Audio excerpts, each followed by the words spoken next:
Doctor Akash Kumar अंबष्टा है। मैं एक जीरियाट्रिशियन हूँ, सीनियर सिटीजन स्पेशलिस्ट। आज हम लोग एक बहुत ही इम्पॉर्टेंट टॉपिक पे डिस्कस करेंगे, इकोनॉमी ऑफ हेल्थ पे, हेल्थ इकोनॉमिक्स। क्योंकि हमारे जो समाज है, हेल्थ जो है वो बहुत, हम लोग उसको बहुत पीछे रखे हुए हैं। किसी भी समाज में दो मोस्ट इम्पॉर्टेंट चीज़ होती है, एजुकेशन एंड हेल्थ। हेल्थ को हम लोगों ने काफ़ी पीछे करके रखा हुआ है। मैं ऐसा क्यों कह रहा हूँ, इसका बहुत सारे रीजन है। जैसे कि आप सिंपली देखें, हमारा जो गवर्नमेंट की हेल्थ बजट होता है वो 1.3% टू अभी 2.2% तक जो जीडीपी का बजट है वो सिर्फ 2.2% तक जो है वो सिर्फ हेल्थ के लिए जाता है। जबकि WHO रिकमेंड करती है कि मिनिमम 4% के लिए करती है। अगर आप बड़े कंट्रीज़ में जाएंगे, यूके USA में जाएंगे, तो वहाँ 8% टू 10%, इवन 16% तक जो बजट है वो हेल्थ के लिए दिया जाता है। जबकि हमारे यहाँ ये बहुत ही इतना कम दिया जाता है कि इवन पाकिस्तान और बांग्लादेश से हमारा जो हेल्थ बजट है वो कम है। तो आखिरकार जो ये खर्च है ये कौन उठाता है? तो हमारे यहाँ दो तरह के सिस्टम हैं। एक है जो गवर्नमेंट रन करती है, पब्लिक, जिसको हम लोग पब्लिक हेल्थ एक्सपेंडिचर बोलते हैं, और सेकंड प्राइवेट सेक्टर जो रन करती है। तो हमारे यहाँ जो मैक्सिमम चीज़ें हैं, 70% जो हेल्थ को कवर कर रही हो, प्राइवेट हेल्थ सेक्टर ही एक्चुअली कवर कर रही है। और इसमें जो पैसा जा रहा है वो मैक्सिमम जो खर्च है वो जो नॉर्मल पॉपुलेशन है, जो नॉर्मल मिडिल क्लास फैमिली है, जो या लोअर मिडिल क्लास फैमिली है, उन्हीं के जेब से जाता है। तो ऑलमोस्ट 61% जो खर्च है वो हम लोग खुद बियर करती हैं, ना कि गवर्नमेंट बियर करती है। और एक सर्वे के हिसाब से लगभग 5 करोड़ से ज़्यादा लोग एक साल में पॉवर्टी लाइन के नीचे चले जाते हैं, जस्ट ड्यू टू कि घर में कोई एक हेल्थ मिसहैप हो, एक हेल्थ का कोई प्रॉब्लम, क्राइसिस स्टार्ट हो, जिसकी वजह से लगभग 5 करोड़ से ज़्यादा लोग लाइन ऑफ पॉवर्टी के नीचे चले जाते हैं।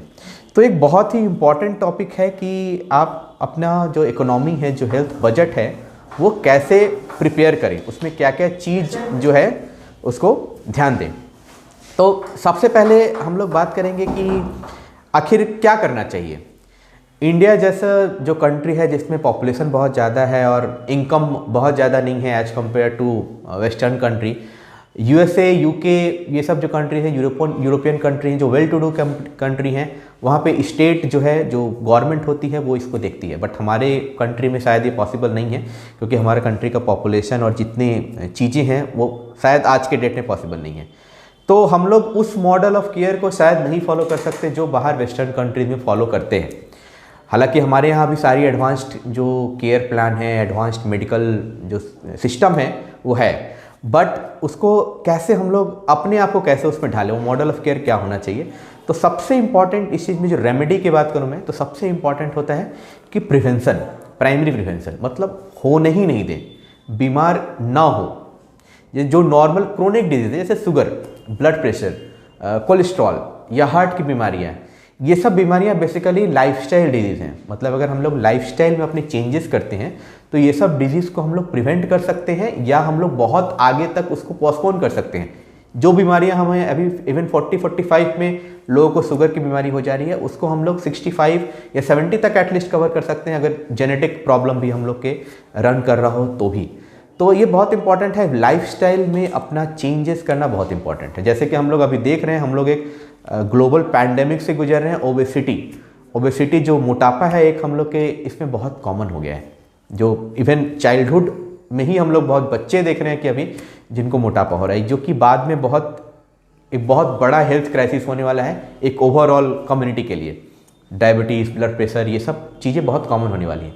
तो बहुत इंपॉर्टेंट है कि हम लोग प्राइमरी प्रिवेंशन पे ध्यान रखें। प्राइमरी प्रिवेंशन कहने का मतलब लाइफस्टाइल चेंजेस। किस तरह के लाइफस्टाइल चेंजेस? डाइटरी रेगुलेशन और कोलेस्ट्रॉल का रेगुलेशन, जैसे कि फैट जो हम लोग खाते हैं उसका रेगुलेशन, एंड एक्सरसाइज या फिजिकल एक्टिविटी मस्ट है। 30 मिनट्स का एक्सरसाइज आपको डेली, एटलीस्ट रनिंग या मसल स्ट्रेंथनिंग एक्सरसाइज, बहुत काइंड ऑफ एक्सरसाइज होते हैं जो कि आप कर सकते हैं, जो कि बहुत ही इंपॉर्टेंट है। तो सबसे इंपॉर्टेंट है प्राइमरी प्रिवेंशन।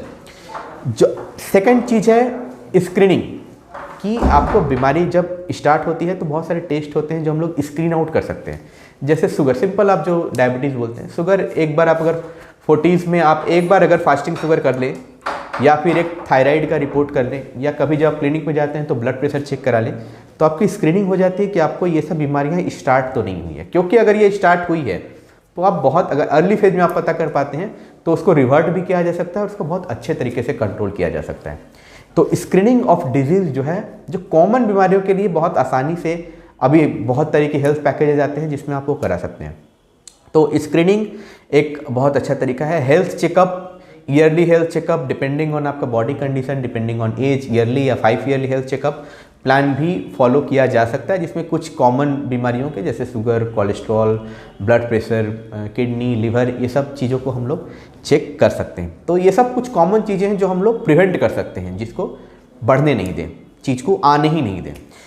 सेकेंड चीज़ है क्या नहीं करें, वो भी बहुत इंपॉर्टेंट है। खास करके हमारा जो समाज है, हमारे जो पॉपुलेशन है, उससे बहुत सारी भ्रांतियाँ हैं, बहुत सारी चीज़ें फॉलो करते हैं जिसका कोई मतलब नहीं होता। जैसे कि अक्सर लोग, इवन अच्छे फैमिली, जो एजुकेटेड फैमिली, उन लोग को मैंने देखा है कि सांप काट लिया और किसी ओझा या किसी झाड़ फूक वाले के पास चले गए, या किसी को मिर्गी का दौरा पड़ रहा है तो लोग सोच रहे हैं कि उससे भी किसी भूत प्रेत का साया हो गया। ऐसा नहीं है। इसके मेडिकल साइंस आज इतना प्रगति कर चुका है कि ये सब चीज़ों को समझ चुका है कि क्या है, उसका ट्रीटमेंट है, उसका एक प्रोटोकॉल है। तो ये जो झाड़ फूक और इस पर नहीं जाएं, प्लीज़ आप एक किसी प्रैक्टिशनर के पास जाएं, जो डिग्री होल्डर एक है, जो प्रैक्टिस करता है, वो आपको बहुत अच्छा इसके बारे में सलाह दे सकता है। अनरेगुलेटेड हेल्थ एडवाइस जिसको हम लोग कहते हैं, कि मतलब हेल्थ एडवाइस कहीं से भी ले लेना ठीक नहीं होता, कि गए और छोटी छोटी चीज़ों को इग्नोर करके गए और दवाई खा रहे हैं, ऐसे ही फार्मेसी स्टोर से दवा खा लिया या किसी से ही पूछ के खा लिया, या एंटीबायोटिक का ओवर यूज कर रहे हैं, ये सब चीज़ें प्रिवेंट करना बहुत ज़रूरी है। तो अनरेगुलेटेड हेल्थ एडवाइस भी नहीं लेना है। और थर्ड चीज़ है कि सिम्टम इग्नोर ना करें। अगर आपको किसी प्रॉब्लम हो रही है, जैसे कि पेट में दर्द हो रहा है, काफ़ी दिन से पेट में दर्द हो रहा है, तो ये ध्यान देना है कि आप उसको इग्नोर ना करते रहें। हो सकता है कि वो बहुत बड़ी बीमारी है जिसका कोई सिम्टम आपको दिख रहा हो, तो इग्नोर करना सिम्टम को अच्छी बात नहीं है, वो आपको बाद में जाके प्रॉब्लम कर सकती है। और चौथी बात है कि आप ये ना सोचें, ये बहुत ह्यूमन साइकोलॉजी है कि हम लोग डिनाई कर देते हैं कि हमें ये नहीं हो सकता। जैसे आप सिंपल, जो कोविड-19 का अभी जो टाइम चल रहा है, लोगों को खांसी होती है, लोग डिनाई करते हैं कि नहीं मुझे कोविड नहीं हो सकता, और बहुत दिन तक घर पे अपना केयर करते हैं और भी अपने आसपास के रिलेटिव्स को उससे उनको कोविड हो जाता है, उसको देखते नहीं हैं। तो ये इम्पॉर्टेंट है कि ये एक्सपेक्ट ना करें कि आपके साथ ये चीज़ नहीं हो सकती। तो बहुत ज़रूरी है कि आप एक्सपेक्ट द वर्स्ट को भी आपको मान के चलना पड़ेगा कि ये चीज़ें भी हमारी ज़िंदगी में हो सकती हैं। ये बहुत ही इम्पॉर्टेंट चीज़ है। तो कैसे प्लान करें अपना जो हेल्थ बजट है या इकोनॉमी है, वो कैसे प्लान करें, इसमें क्या क्या चीज़ें कर सकते हैं। एक तो कि जब आपका जो सैलरीड, जो मिडिल क्लास फैमिली है जिसका एक फिक्स सैलरी या फिक्स इनकम है, वो लोग एक हेल्थ के लिए, पर्टिकुलरली हेल्थ या इमरजेंसी के लिए आपको एक बजट एलोकेट करना चाहिए कि आपके कुछ सडनली कुछ हो तो आप इमरजेंसी में उस चीज़ को बेयर कर पाएँ। तो हर सैलरी में, हर इसमें आपका एक सेविंग होना चाहिए जो हेल्थ के लिए पार्टिकुलरली आपको रखना चाहिए। सेकंड, बहुत अच्छा है, बहुत सारे इंश्योरेंस अभी चलते हैं, हेल्थ इंश्योरेंस कंपनीज़ हैं जो प्रोवाइड करती हैं। आप कंपेयर करें, अभी ऑनलाइन भी आपको बहुत सारी सुविधाएं, कंपेयर करें किसमें आपको कम प्रीमियम मिल रहा है, किससे ज़्यादा बेनिफिट्स है। बहुत सारे हेल्थ इंश्योरेंस में ईयरली आपका हेल्थ चेकअप का स्कीम होता है।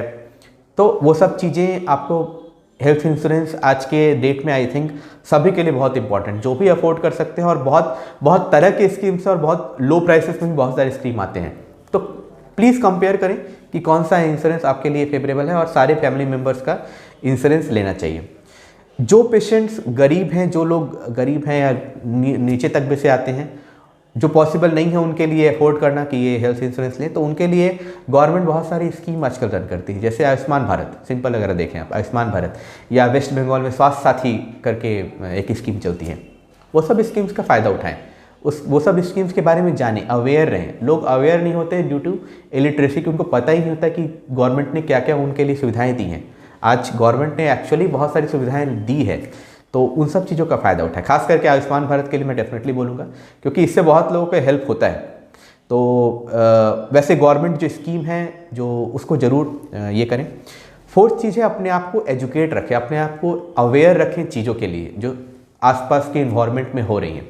आप किसी डॉक्टर को दिखाते हैं, आपको कौन सी दवाई दी जाती है, किस दवाई का क्या साइड इफ़ेक्ट होता है, आपको ये थोड़ा जानकारी होना चाहिए, खुद के बारे में आपको एजुकेटेड होना चाहिए कि मैं जिस डॉक्टर को दिखा रहा हूँ कितना क्वालिफाइड है, वो किस चीज़ में क्वालिफाइड है, आप उनसे जो दवा ले रहे हैं उसका क्या साइड इफेक्ट्स हो सकता है, या कितने दिन तक लेना है, कितने डोजेस तक लेना है, उसके बारे में प्लीज़ अपने आप को ट्राई करें एजुकेट करने का, क्योंकि health education, health is wealth हम लोग पहले से सुनते आ रहे हैं, तो उसका ख्याल रखना बहुत ज़रूरी है। तो अपने आप को एजुकेट करना, अपने आसपास के लोग का एजुकेट करना बहुत इंपॉर्टेंट है। और बहुत एक इम्पॉर्टेंट चीज़ है रिटायरमेंट सेविंग। जो यंग लोग हैं, जो अभी अर्निंग हैं, हम लोग सोचते नहीं कि भविष्य में क्या हो सकता है, बट 60-70 में आप जब जाएंगे, जब आप अर्निंग, आपकी कैपेसिटी कम हो जाएगी या उस लायक नहीं रहेंगे, तो आपको शायद उस समय याद आएगा कि हाँ, मुझे इस टाइम पे रिटायरमेंट के लिए अपनी सेविंग करनी चाहिए। तो रिटायरमेंट के लिए सेविंग रखना भी, उसके लिए भी बहुत सारे स्कीम हैं, बहुत सारे मार्केट में अभी म्यूचुअल फंड्स, SIP, बहुत सारे तरीके हैं जिसको आपको डेफिनेटली यूज करना चाहिए, ताकि आप जब क्राइसिस हो तो क्राइसिस के समय आप तैयार हो, ना कि आपको हर जगह उसकी वजह से, सिर्फ इकोनॉमी की वजह से, पैसे की वजह से आपको उस क्राइसिस से झेलना पड़े। तो ये सब कुछ चीज़ें हैं जो आपको ख्याल रखना है अपने हेल्थ इकोनॉमी को एक नॉर्मल मेंटेन रखने के लिए, जो कि बहुत ज़रूरी है। और अगर आपको कुछ कमेंट करना हो या कुछ क्वेश्चंस करना हो तो डेफिनेटली आप पीछे नीचे दिए गए लिंक पे कर सकते हैं, और नीचे के डिस्क्रिप्शन पे एड्रेस और दिया हुआ है जहाँ पे मुझे आप कांटेक्ट भी कर सकते हैं। बाकी अगले वीडियो तक के लिए धन्यवाद, नमस्कार।